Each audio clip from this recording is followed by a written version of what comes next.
Welcome to Soaring the Sky, a glider pilot's podcast. Hello, my name is Chuck. I will be your host. This is episode 31. This episode is brought to you by Arizona Soaring Incorporated, the nation's largest provider of professional glider training. Since 1969, they provided training from initial private through CFI glider and entry level through advanced aerobatics.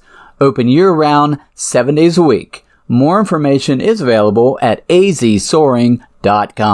On this episode, we head to Arizona and talk to Gary Kemp, who has flown gliders for over 40 years alongside some of the great pioneers of soaring. He was the competition pilot before electronic varios, and on one flight, he flew 500K with no vario at all. He has around 4,000 hours in the cockpit. He was one of the co-founders of a soaring club in Parowan, Utah, and also helped start the Central California Soaring Club's annual spring contest, and flew the first 1,000K in the state of Utah. Gary also shares with us some of his most memorable flights, soaring the Great Southwest, and what it has taught him about soaring and flying safe. Gary also has written a book on soaring called Finish Every Task. Hello, Gary. Welcome to Soaring the Sky. Thank you. I enjoy being on here, and we're sitting right now in the middle of a thunderstorm, actually, outside.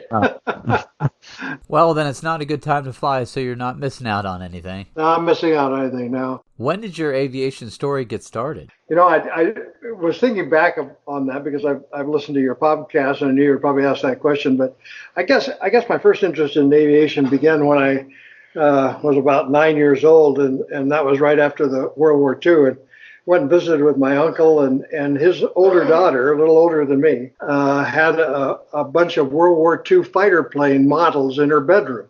And I really thought those were unique. And so I had a lot of fun with looking at them and playing with them. And I was about 9 years old. And from then, I kind of got into model plane building. My dad had built rubber band model airplanes as a kid and an adult, and designed some. And he had his plans, and I built his copy of his old airplane and several other models as I went along. And then I remember building a model of a Bolus albatross glider, and never thinking that people really flew them, but I could hook a piece of rope or piece of thread onto it really, and tow it up and let it go, and it'll fly around a little bit and glide down.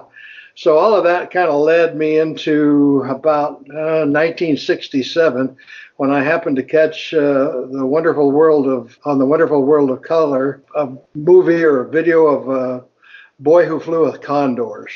And I thought, man, that really looks, I could do that. That kid's only 16. I could probably do that. I was 30 years old at the time. So fortunately, I happened to live in the Los Angeles area, and back when there were phone books. Some people probably don't even know what those are, but I looked up soaring in the phone book, and the Soaring Society of America was based in Santa Monica at the time. And so I got their phone number, and I called them up, and I said, hey, where can I do this?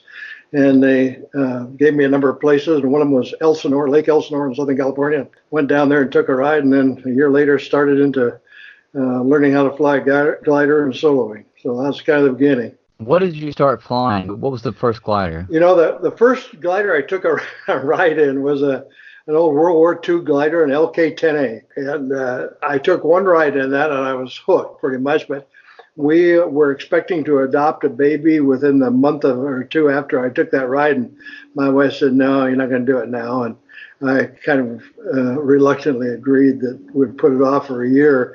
And then went back into it, and they had moved the operation from Elsinore to a little town in California called Paris, and they were flying 233, and that's what I first trained in, yeah. And quickly shifted from, once I soloed, into a 126, and then I flew a 232 a lot when I started, and ultimately bought in a partnership with three other guys, a 134 when it first came out. So that's what I got into. Very nice. The good old standard Schweitzer gliders. Yeah, the Schweitzer pathway to flying gliders, yeah. Stood me in good stead. I bought a 134 and then eventually bought all the partners out, and then I ended up buying a Schweitzer 135. That was my first two gliders. Now, how was the Schweitzer 135 compared to like the 126? Well, it was I consider it a racing glider. Of course, the glass mob, the flying labels and standard cirrus and so on didn't think very much of it. However, it was for me it was a racing glider. It was so much better than the 232 and 126 that I thought, boy, this is really something. And I did my diamond all my diamond badges in that glider.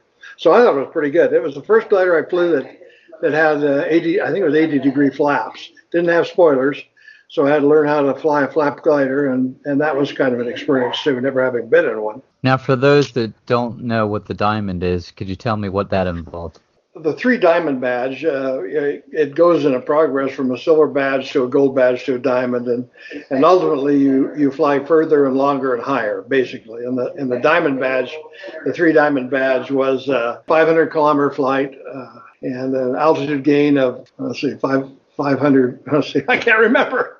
It's 16,404 feet. I know what that is, and then also a flight of 300 kilometers to a goal. You have to say, I'm going to fly that beforehand and then fly that distance. Actually, I did that one in my 134, and the other 2 flights I did in the 135. Oh, very nice. So where did you go from there? Did you start getting into some competition? Yeah, I actually, I started competition really early. I always figured, like, the guy that taught me how to fly was a man by the name of Carl Jessup. And Carl was a gold badge pilot, so he'd flown cross country, and I got kind of interested in that. And I always had the feeling that if I could stay up, I could go someplace. And so I started flying distances, and almost immediately I became connected with the racing crowd. I went out to El Mirage, which is one of the old-time racing sites where a lot of the top pilots in Southern California and other areas would come down there to fly, because it was in the high desert, and you get some really high speeds and you fly long distances, and competition was really the thing to do.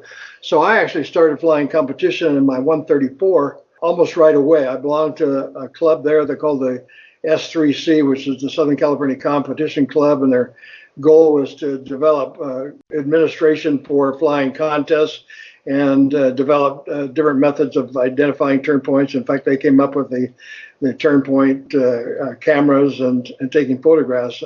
We were right on the edge of that development. Before that, it was you had to get down low enough to identify panels on a turn point. You'd have to go down there and send people out, and they'd put up panels, and they'd have different configurations of those panels at different times of the day, and so you'd identify that. But then they went into, of course, photographing the turn points. And so I started doing that. And actually, I didn't know any better. I didn't know anything. And we had a little S3C contest, and Ross Brieglib and Al Leffler and Bill Ivins and some of the big name soaring pilots back then were flying in it. And I happened to get in a thermal and just drifted downwind until it quit and landed, and nobody else left the field, so I won. So that hooked me into competition. Yeah, I didn't know any better. I just kind of went out there and drifted around, and so then I think I entered a regional competition in El Mirage, and I remember those. First day I went out and flew right into through the sheer into the marine air and landed 35 miles away, and that was my first day. The next day I improved upon that a little bit and flew a couple hundred miles. And so then I almost immediately, I flew in let me think, it was 1971, I believe, and I flew in a national, standard class nationals at Ephrata, Washington. And there were 38 pilots, and I finished 28th out of the 38.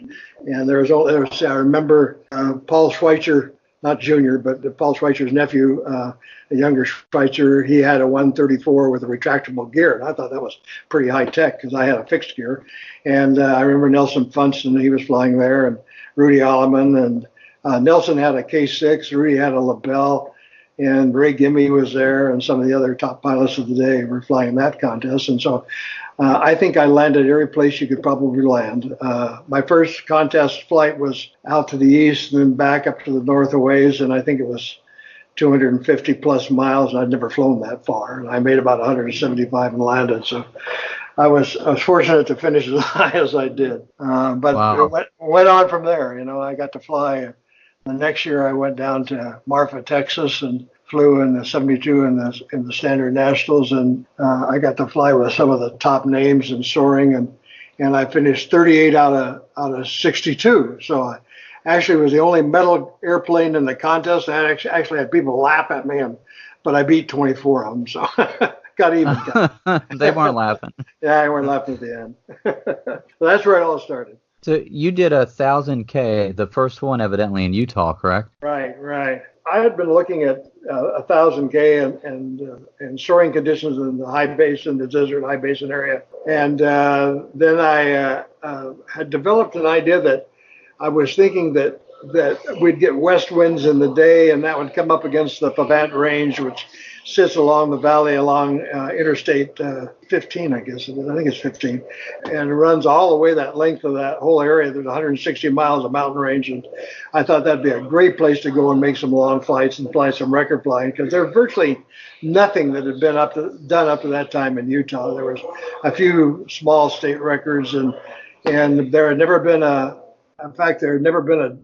don't think it had ever been a diamond flight out of that. I could be wrong on that, but developed a plan to advertise a camp up there, basically. And we got two tow pilots that agreed to come along. We pay their room and board and flight time up and back, and then, of course, pay them for the tows. And we had about, I think, 15 pilots that went up there that first year.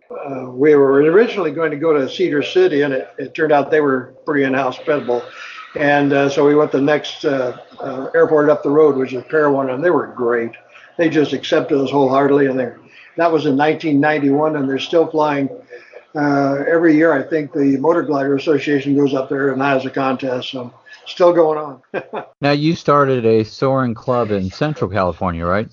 Yeah, I was one of the primaries in starting that club. There was about, I can remember four, or probably others. A guy by the name of Ron Light was the principal. He was initial tow pilot, and there was a guy by the name of Bill Saltzman and Mario Casina and I. We kind of started that Central California Soaring Club out of Tulare, California, and basically I was kind of looking for a place to fly contests closer to our home, and so we sponsored a springtime contest and invited people. In the first year, we had 6 people, and I won.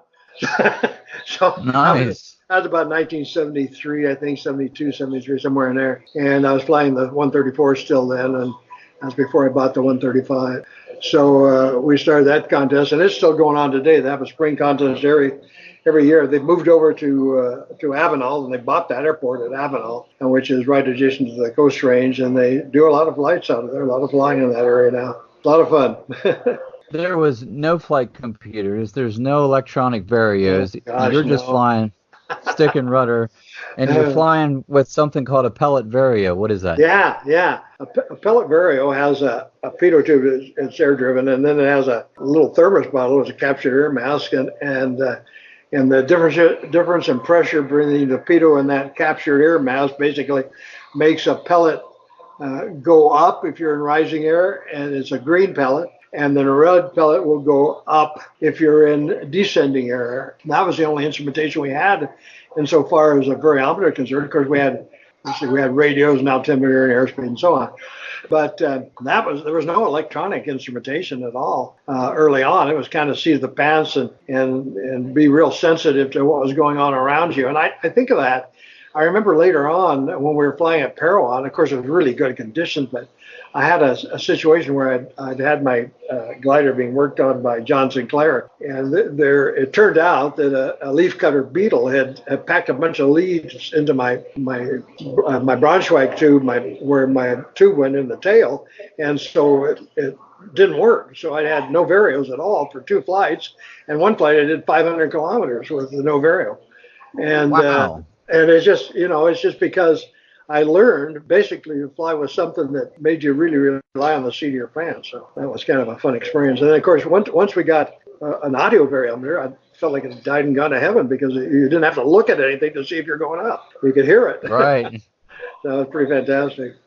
Now, you wrote a book. It was called Finish Every Task. Yeah, right? Finish Every Task. The subtitles, Making of a Competition Glider Pilot.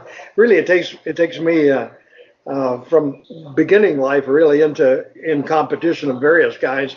I was a surfer for 10 years. I built surfboards and did a lot of surfing. And so that kind of got me into kind of nature and riding the wave and ocean as opposed to the airplanes or the gliders. And it tells a little bit about my life in athletics. An all-conference tackle in college and had a lot of fun in that. And then gradually takes us into my flying experience. So it really chronicles flying and gliders from solo on up into the national competition level. If we want to get that book, could we get a hold of a copy of that? Yeah, it's on Amazon, and you just do a search under Gary Kemp, Finish Every Task, and you'll find it. The hard copy is pretty expensive, so most people just get an e-copy, an e-book, and that's only $7.50. So it really takes it from, as John Sinclair, he wrote a little blurb for it, and he says, and I'll quote it, "When it was just you, a mid-performance off-and wood or metal glider, a few steam gauges and a playground in the sky." And that talks about us talking about soaring and how we would fly and how he learned basically when he was 14 years old. And I don't know if you know John or not, but John's he was an 18-meter champion this year out of Hobbs. So he's right up there flying a JS1, I think now. Now, are you currently still flying at all? No, when I started flying, I was 30 years old, and I thought, and I'd seen old men fly, and I'm an old man now. I'm 82. I didn't want to reach the point where my decision-making skills were handicapped by my age. I didn't want some young guy come up and tap me on the shoulder and say that, "Gosh, you may need to take a check ride with me." And so when I was 30, I decided, when I started flying, I made a goal. I said, I'm going to fly until I'm 70. And so when I was 70, I retired from flying. And then a part of that too, I think, my wife crewed for me for years and years and supported my addiction, as she calls it, for years and years, and she deserved the time off too. So that was a part of it. I miss it. I miss it every time I look at the queues forming up in streets over my house out here in Arizona. You have all those memories. Quite a few. Do. Yeah, we had some fun. Speaking of memories, if you could pick one of those flights out of your logbook, and there's a lot of them, but if you could pick one, what would it be? That's another question I've seen you ask for. So I've been thinking about that, and there were a lot of them that were a lot of fun. But I remember one that was unique, not necessarily for the flight itself, but for the way it was set up. I'd gone down to. We lived up in the Central Valley at the time in California. I was a principal of a high school, a little high school in a little town called Corcoran, and so our really closest big area for flying was either Tehachapi or El Mirage. So I frequently went down to El Mirage and went flying with some of the top pilots in the country. I mean, Paul Bickle and the Briglevs and Al Leffler and some of the others were flying down there. And they were great mentors and taught me a lot about flying. And so I went down there one day. It was Labor Day weekend in 1975. And I'm rushing, and I get there, and I hear these guys talking about a race, and I said, "Well, what's going on?" He said, "Well, we've got a race that we're set up to fly to Estrella, and that's a little glider port east of or south and east of Phoenix, and we're going to race down there, and we're going to take the winners are going to be the person who flies the fastest over any one of the 3 days. In other words, you could take off and you could fly to Estrella on any one of the 3 days." And so I thought, boy, that sounds like a pretty good flight to make. And so I think I'd like to do that. And it was 329 miles, and I'd done diamond distance before. And I thought, well, I'm gonna give that a shot. I'd like to do this. I'm rushing around getting things ready to go and getting ready to take off, and it's getting late. And my wife says, "Well, what are you doing?" And I said, "Well, I'm going to race to Australia." She looks at me. She says, "Well, good. I hope you get there, and then I hope you make it back, because I'm not driving to Phoenix."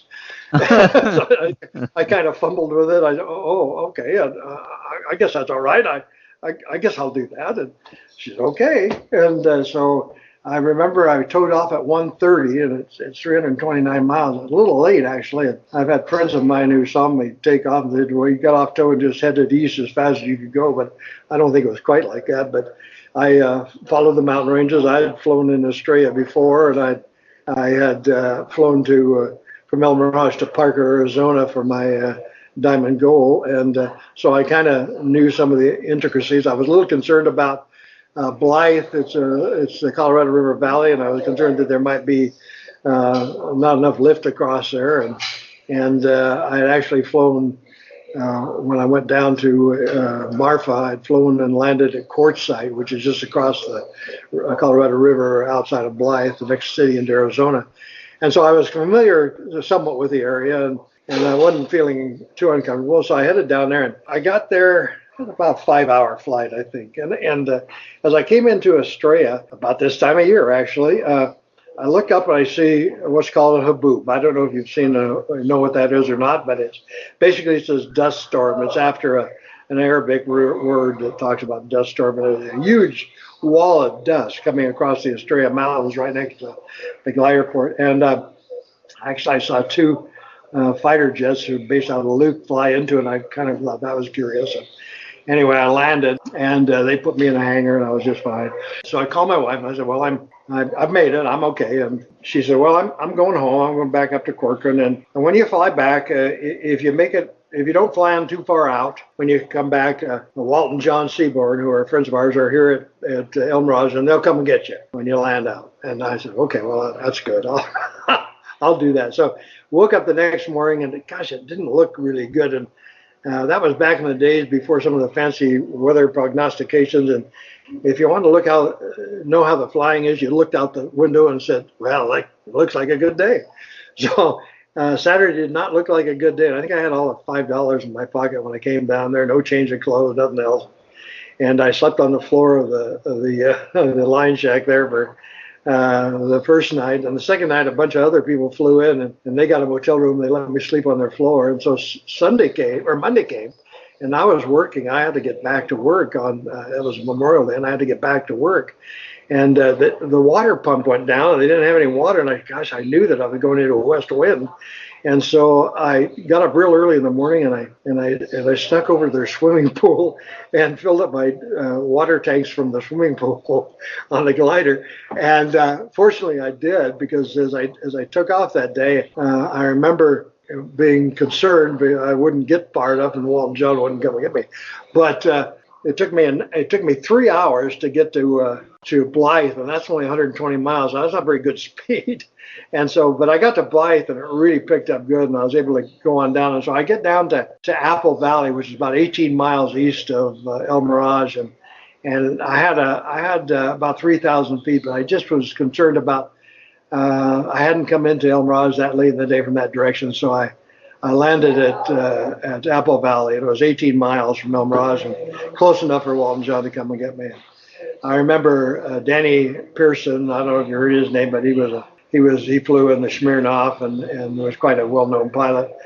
He was out, and he flew in on Sunday, but I ended up being third of the people who flew for third fastest speed. And Ted Schertzinger, who ran El Mirage for a while, he flew Oz for a long time. He flew all the way out there and then flew all the way back, and he was behind me coming back. He said, "Well, what can you tell me?" I said, "Well, you need to get high in the shear at Big Bear. You should make it in all right." And he did. But he used to, every time he saw me from then on, he said how brave I was to be able to fly all that distance without a crew. And my response was, "How many miles did you put on your crew card, Ted?" He said, 1,000 miles. I said, "I put on 36. He said, "I'm not brave, I'm just cheap." So that was the flight. Very cool. If I could ask you, as a glider pilot myself and learning, how do you center a thermal? Do you have any secrets you could tell us? I had, of course, you can imagine, I had a lot of experience, because centering the thermals is key to going fast, and the quicker you center them, the more effective you are in making use of the strength of the thermal. And so it's really crucial. So I would, as isothermal, like most everybody else, I would, when I hit the strength of the thermal, I'd flatten out my turn and head into the strength. and then tighten it up, I got onto the edge of it. And so that way, each time around, I was able to analyze where the strength of the thermal would be, and I'd flatten out and then crank it back in. And so that was my technique in finding the center of the thermal. And I went flying here about 3 years ago in an Ash 25 with Dale Bush, and he had a glass cockpit. He had a clear nav, and and I was fascinated with that thing, because when you make one turn, it shows you where the lift and the sink was, and so you had a graphic representation of where the thermal was. And I thought, boy, that makes centering the thermal really a lot easier than it was when I didn't have that facility. Yeah, I haven't used any of those. Flying the 126 and doing the old-fashioned way, finding a thermal and trying to center it. So. The 126 was great because it was small, and even though the wings were short, I remember it, feeling really kind of sporty, and it would respond really quickly, so that it was really quite different. When I was my last glider was a Nimbus 3, so you can imagine that's almost 3 times. Well, not quite. I think the glide ratio of 126 is about 23 to 1, as I can remember, and the Nimbus is 60 to 1, so quite a bit of difference. Right.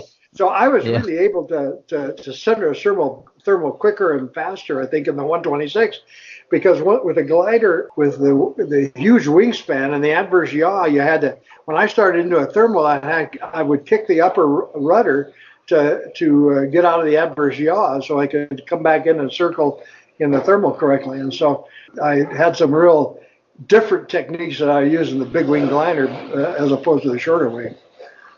Quite a difference. Gary, if you could give some advice to someone not only to be a better pilot, but to be a safer pilot, what would you have to say to them? I've given that a lot of thought over the years, because I didn't want to end up killing myself. And I think about some of the things that I did and got away with, that caused me to change my behavior. One of the things I learned, I quit doing high-speed passes, because there's no margin for error in high-speed passes. You make a mistake and you're in bad trouble. So I quit doing those. And then the other thing that I was very conscious of is thermaling low. I did some really incredible low saves that I quit doing because there was no margin for error. So those two things were really important. And then always especially this was true with hyperpurge gliders, you had to be ahead of the glider. You couldn't be behind what was happening, because what was really going to happen was so far ahead of what you were doing that you had to be aware of that. And I remember one instance where we had a task that we went from Minden down to Lone Pine, back to Basalt and back, and my last leg was I averaged over 100 miles an hour, but my total flight was only 86 miles an hour, and I was in 30th place. And I think Carl Streetick won that day with 105 miles an hour in a 15-meter glider. When I got back, I went through we had a finish gate at that time. We went through the finish gate, and of course you're coming through fast. Probably you haven't calculated your glide angle better, good enough, and it was strong conditions, and so I was probably too high and too fast. And so when I pulled up, I'm sure I grayed out or blacked out. I can't remember anything after going through the gate until I was about 10 feet above the ground, perpendicular to the ground. And I was perpendicular to the runway, 10 feet above the ground. I didn't mean to say perpendicular to the ground, perpendicular to the runway. And so I thought, well, I can't bank, I can't lower the wing because I'm going to drag it. And so I kind of slightly ruddered it around. My wing dropped kind of a little bit, and I ruddered it around, and my wing hit a piece of sagebrush on the right tip, and I plopped down on the runway. And my friend Mario, who was there, came out and said, "What the heck were you doing?" I said, "I don't have a clue. I don't remember a thing." And so as I analyzed that situation later on, I think that I had a problem with the G forces as I came through the gate. The second problem was it was hot. It was really hot, and I think I had some fatigue problems, and then dehydration. I hadn't had enough water on board to drink enough, and so I made sure I corrected all those difficulties later on. So you just can't leave anything to chance, and that goes from the moment of putting the glider together to the time you begin to take off. And then while you're in the flight mode, you're thinking ahead of the aircraft, you're ahead of everything. You make sure that you've considered all aspects of what can go wrong, because they probably will. I'll tell you one rigging experience I had, or I had a couple of them, but I'll tell you one that almost killed me. And I remember this goes along the lines of, don't let yourself be distracted when putting the glider together. I was putting the glider, I often did this when I flew alone out of Orland, when I was up there with the Chico Club, and I'd fly alone often, and I have to put the glider together often. I had my son with me on this particular occasion, and I had the aircraft up at John Sinclair's doing some work on it, and he had made me a little device with 5 fingers, actually it slipped over my elevator push rod, and it said, I had written on it 5 pins. And I thought, well, that's a cool little deal, because I have 5 pins that I have to make sure are hooked up in safety. My ailerons, both ailerons and both speed brake or dive brakes, and my elevator push rod. And I took it off the elevator push rod, and I took it over to my son Tom, and I said, hey, look at this, Tom. Isn't this a cool little mnemonic device to remember to hook everything up? He said, yeah, that's really neat. And guess what? I didn't hook up the elevator push rod, and got in the airplane without the elevator hooked up. I had a center of gravity tow hook on my Pegasus at the time. And as soon as I got flying speed, the aircraft kited. And I knew what had happened immediately. I reached for the release and pulled it. Of course, I'm nose heavy now, and my nose pitches over. And I said, well, all I can do is keep the wings level. I caromed off the runway. It hit the fuselage just ahead of the wheel. It kind of bounced off. It didn't do any damage. I knew immediately what I had done. Nobody else did. I got out, and I hooked up the elevator and pinned safety and hooked up the tow rope and went flying. And I know at least 3 people who have died because they did not hook up that elevator. And I was just blind luck that I was able to overcome that problem. So when you hook up aircraft, make sure you are not interrupted. And secondly, obviously, I didn't do a control check, and because I would have found it on a control check. And so all those things, you look at things that'll keep you alive after and through a flight, and those are some of the things I found during the years. Gary, that's some great advice for sure. Thank you for joining us today on the podcast. I greatly appreciate it. It's been fun. I've enjoyed it. Even after 12 years of retirement, I still love to talk about it. I always love to talk about aviation, and I'm sure when I get that age, I'll still be enjoying it. I'm sure you will. Thank you for joining us for another episode of Soaring the Sky. To see pictures of Gary and some of the gliders he flew, you can go to our website, soaringthesky.com. And while you're online, some of you have also asked about coffee mugs you've seen on Instagram and Facebook that I've had on there. Some of you have been asking about how to get those. So I went ahead and set up something on Redbubble. So if you go to redbubble.com, just like it sounds, you can search Soaring the Sky and made it available there, so you can pick up a t-shirt or a coffee mug, something to spread the word about the podcast. Greatly appreciate that. And while you're online, as always, to find your local club in your area where you can take your first discovery flight, you can log on to ssa.org. We hope you join us next time for another great guest right here on Soaring the Sky.